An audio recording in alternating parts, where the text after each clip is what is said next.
এবার একটা কথা আপনাকে জানানো যেতে পারে, আপনার এই ওটিতে যাওয়ার ঘটনাটা কিন্তু আপনার এই অ্যাঞ্জেলেরই প্ল্যান। আর সে জানতো যে ডক্টর মৈত্র একবার ওটিতে গিয়ে পড়লে অপারেশনটা করবেই, আর সেটাই হবে তার সুস্থ হওয়ার প্রথম ধাপ।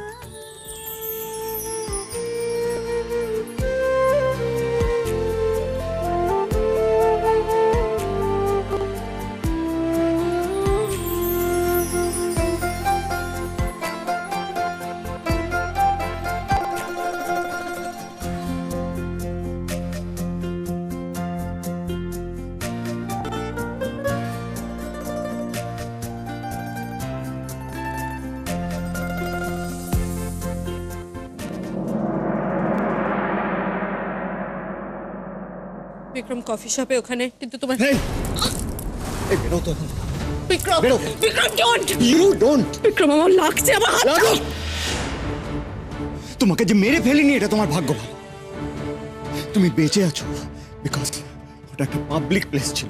নাহলে কি করতে? হ্যাঁ কি করতে? নাহলে মারতে আমাকে। মারতাম দরকার হলে, মারতাম। লজ্জা করে না তোমার? এখনো কথা বলছো? কে বলেছিল তোমাকে ওখানে আসতে? কে বলেছিল আমাদের মিটিং এ এসে ইন্টারফেয়ার করতে? বেশ করেছে, ইন্টারফেয়ার করেছি আমি, বেশ করেছে, গেছি। খুব অসুবিধা হয়ে যাচ্ছে তাই না? বেশ মাখো মাখো হয়ে বসেছিল তুমি। 100 বার মাখো মাখো হব। একটা মেয়ের সাথে কেন 100টা মেয়ের সাথে আচ্ছা, একসাথে থেকে আমি পৌঁছে যাবো। দূর করে দেবো বাড়ি থেকে যেদিন সেদিন বুঝবে। তুমি যে আমার বউ সেটাও কোনো রকম ভাবে কনসিডার করবো না। বিক্রম একদম বাজে বাজে কথা বলবে না তুমি আমাকে। কি হয়েছে তোমার? হ্যাঁ বিয়ের আগে এত কথা, এত প্রেম, বিয়ের পরে সব প্রেম উবে গেল। প্রেম? প্রেম কি করে ভাবলে তুমি যে তোমার মতো একটা পাতি মিডল ক্লাস মেয়ের সাথে বিক্রম চ্যাটার্জি প্রেম করবে? অবশ্য ভাবতেই পারো, তোমার তো ব্রেনই নেই। ভাবতেই পারো, যা ইচ্ছা ভাবতে পারো, কিন্তু কি করে ভাবলে তুমি তোমার মতো একটা মেয়ের সাথে আমি সারা জীবন থাকবো? কেন বিক্রম? কি কমতি আছে আমার মধ্যে? আমার মতন মেয়ে মানেটা কি? অন্য অন্য মেয়েদের থেকে আমি কোন অংশে কম? যে মেয়েটার সঙ্গে বসে কফি খাচ্ছিলে রেশমি সেনগুপ্তা, তার সঙ্গে কি তফাৎ আমার? আরে আর কতবার বলতে হবে তোমার সাথে ইনভেস্টমেন্ট? You know what? আমার সাথে কথা বলাটা ইউজলেস। কি হয়েছে বিক্রম? নন্দা,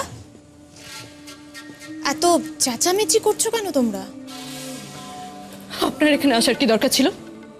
দেখতে পাচ্ছেন না আমরা হাজবেন্ড ওয়াইফ কথা বলছি? না এসে তো কোনো উপায় ছিল না নন্দা। দেখো, বাড়ির বড় বউ হয়ে আমি যদি দেখি বাড়ির আরেকজন বউ গলা ফাটিয়ে চেঁচামেচি করছে, তাহলে তো আমাকেই আসতে হবে তাকে এ বাড়ির শিক্ষা সহবত সেগুলো মনে করিয়ে দেওয়ার জন্য, তাই না? এই বাড়ির শিক্ষা দেখতেই পাচ্ছি আমি, এই বাড়ির শিক্ষার নমুনা। ও দেখতে পাচ্ছ, কিন্তু ফলো করতে পারছো না, তাই না? পারবেই বা কি করে? তোমার বেড়ে ওঠা তো একটা অন্যরকম বাড়িতে হয়েছে, না পারাটাই স্বাভাবিক। কিন্তু নন্দা, তোমার হাজবেন্ড তো আমারও কেউ হয়। আর আমার দেওরের যদি কোনো কারণে কোনো ডিস্টারবেন্স হয়, তাহলে তো আমাকেই জানতে হবে কারণটা কি, তাই না? বলো কি বিক্রম, কি হয়েছে একটু বলবে? এত চেঁচামেচি করছো তোমরা। কি বলবো? ওই যে আমার জীবনের কাল, যার জন্য আমার আগের চাকরিটা ছাড়তে হয়েছে, সে এখন আমার নতুন বিজনেসে নাক গলিয়ে সেটাও তছনছ করে দিতে চাইছে। বিক্রম, বিক্রম এই কথা বলে তুমি আমাকে এই নিয়ে অনেকবার গিল্টি ফিল করিয়েছো। তুমি জানো what is the actual truth? এর আগে তোমার অফিসে একবার প্রমোশন হতে পারতো, কিন্তু হয়নি। আর তখন কিন্তু আমি তোমার লাইফে ছিলাম না। তোমার অফিসের জুনিয়ররাও তোমার থেকে এগিয়ে যাচ্ছে, এবং সেই জন্য তুমি এই চাকরি।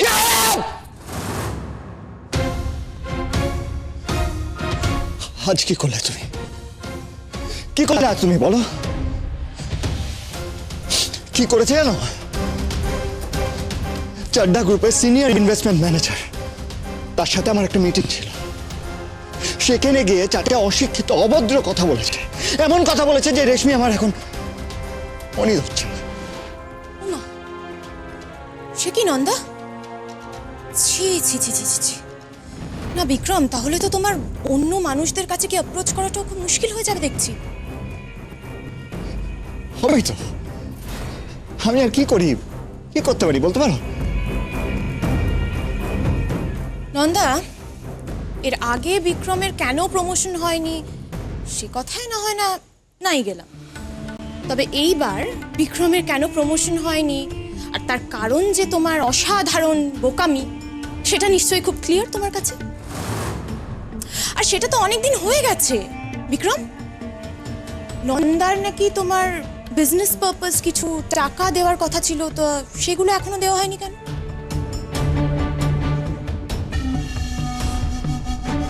সব মুখেই বড় বড় কথা, বুঝলে? টাকা চাওয়ার জন্য অনেকবারই ওই বাপের বাড়ি যাওয়া হয়েছে, কিন্তু নেট রেজাল্ট জিরো। নন্দা, কি ব্যাপার বলো তো? তোমার বাড়ি থেকে যে টাকা আনার কথা ছিল তার কি হলো? কি হলো? চুপ করে আছো কেন, বলো। বিক্রম, আমি তোমাকে অনেকবার বলেছি যে আমি বাড়িতে গিয়েছিলাম কথা বলতে, কিন্তু দিদি ছিল না। আমাকে অ্যাটলিস্ট দিদির মুখোমুখি হতে হবে। তাহলে এবার যাও, তোমার দিদি না থাকুক তোমার মা নিশ্চয়ই আছেন, তুমি ওনাকে গিয়ে বল। দেখো, তুমি তো নিজেই বলেছিলে যে বিক্রম যাতে আমার ড্যাডির কাছ থেকে কোনো টাকা পয়সা কিচ্ছু না নেয়। ইনফ্যাক্ট আমার ড্যাডিও কিন্তু সেই কথাটা শুনেছেন। আর ড্যাডি তো এটাও বলেছেন যে বিক্রমের বউয়ের যখন এত ইগো, তখন শুধু শুধু টাকা পয়সা দিয়ে তার ইগো হার্ট করবে। সুতরাং ব্যাপারটা এরকম দাঁড়াচ্ছে যে বিক্রম আমার ড্যাডির কাছ থেকে আর কোনো রকম কোনো টাকা পয়সা পাবে না। তাই বাড়ি থেকেই হোক বা অন্য কোনোভাবে হোক তোমাকে এই টাকাটা অ্যারেঞ্জ করতে হবে, তাই না নন্দা? কি বিক্রম, ঠিক বলেছি তো? বৌদি একদম ঠিক বলেছ। এবার তোমার বাড়ি থেকে টাকাটা জোগাড় করে আনো, নইলে কিন্তু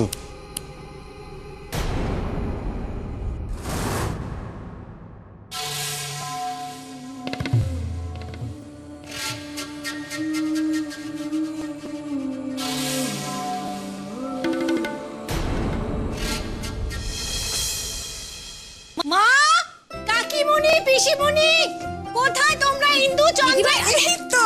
তুই বলিস রে তো তুই আজকে আসবে, কি হচ্ছে? তো খুশি লাগছে কেন বল? আগে মিষ্টি খা। এই নে। বলবি তো বলছি সব বলছি। মা, ও মা, কি রে আনন্দি, কি হয়েছে? সবাইকে মিষ্টি খাওয়াচ্ছিস? আগে তুমিও খাও, পরে বলছি। কাকুমণি, এই তো তোমার জন্য স্পেশালি সুগার ফ্রি সন্দেশ। না, খাও খাও। আরে কি হয়েছে কি বলবি তো? আমি আরে বলছি খাও খাও খাও খাও খাও। আরে যাই হয়ে যাক না কেন, আজ অনেকদিন পর আমাদের মেয়েটাকে খুব খুশি লাগছে। হ্যাঁ, আমি খুব খুশি, কিন্তু পিসিমণি কোথায়? এই তুই দাঁড়িয়ে আছিস কেন? ডাক না পিসিমণিকে। আরে পিসিমণি বাড়িতে নেই, মন্দিরে গেছে। জানিস তো পিসিমণির এই মন্দির পুজো। আচ্ছা বল না কি হয়েছে আমাদের, বল না। কিন্তু আজকে আমি খুব খুব খুশি। আজকের দিনটা আমার কাছে খুব স্পেশাল। মা মা মা, তোমাদের জামাই অনুভব আজকে হসপিটালে গেছিল।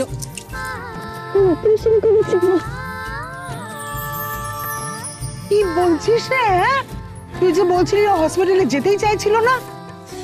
চাইছিল না তো, কিন্তু আজ ও নিজে হসপিটালে গেছে, অপারেশন করেছে। আর বাচ্চাটা কিন্তু ঠিক আছে। তুমি জানো মা, ও যখন অপারেশন করছিল ওর মধ্যে একটা অদ্ভুত কনফিডেন্স এলো।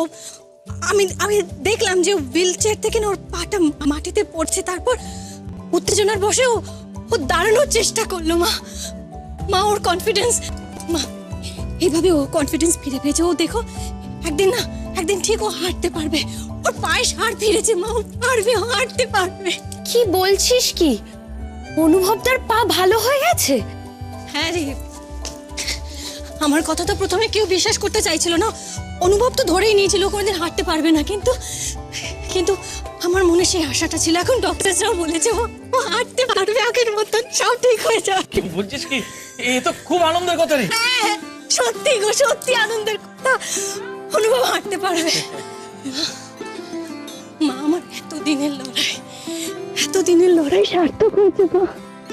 আমি জানতাম তুই পারবি, তুই নিশ্চয়ই এই লড়াই জিতবি। যদি কেউ পারে তাহলে সে আমার আনন্দী।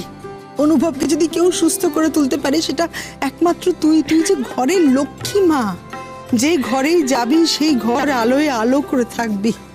দিদি ভাই, কংগ্রাচুলেশন। কোনো যুদ্ধ জয়ের সেলিব্রেশন চলছে মনে হচ্ছে এখানে।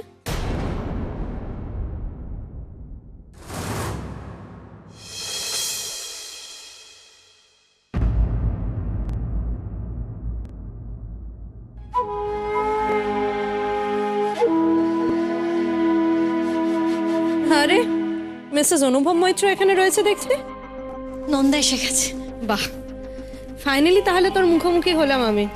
ভালো হয়েছে তুই এসেছিস। জানিস তো শোন না, তোর বীরত্বের কাহিনী শুনতে আমি আজকে আসিনি।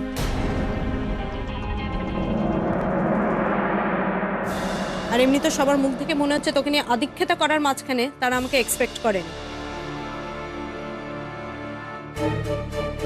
তাই নিজের কাজের কথাটা যত তাড়াতাড়ি সম্ভব আমি বলে এখান থেকে বিদায় নিতে চাই।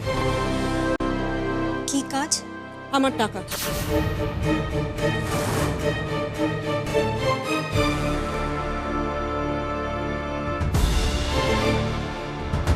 কিসের টাকা? মানে মা, তুমি ওকে কোনো কিছু বলনি?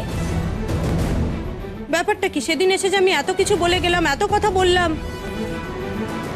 মানে কোনো কথাই কানে তোলো না নাকি? তুমি আসলে এত আজেবাজে কথা বলো না, যে সমস্ত কথা আমার মাথায় থাকে না আজকাল। ও, তাহলে একটা কাজ করো মা, এতই যখন ভুলে যাচ্ছ তাহলে একটা মাথার ট্রিটমেন্ট করো। আর না তো তোমাদের এই পঙ্গু বড় জামাইকে বলো তোমার জন্য কিছু একটা। নন্দা,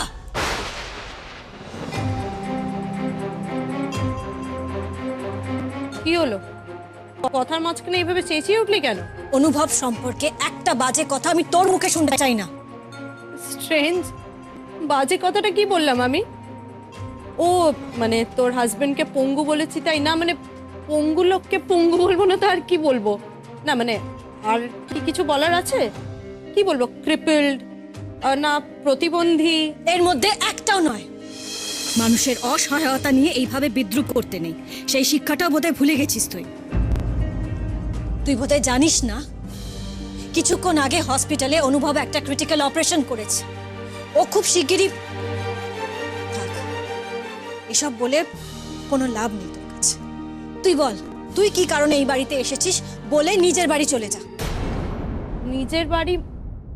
ও, আমার শ্বশুর বাড়িটাকে তুই আমার নিজের বাড়ি বলছিস? মানে এই বাড়িটা আমার বাড়ি নয়, এই বাড়ির ওপরে আমার কোনো অধিকার নেই।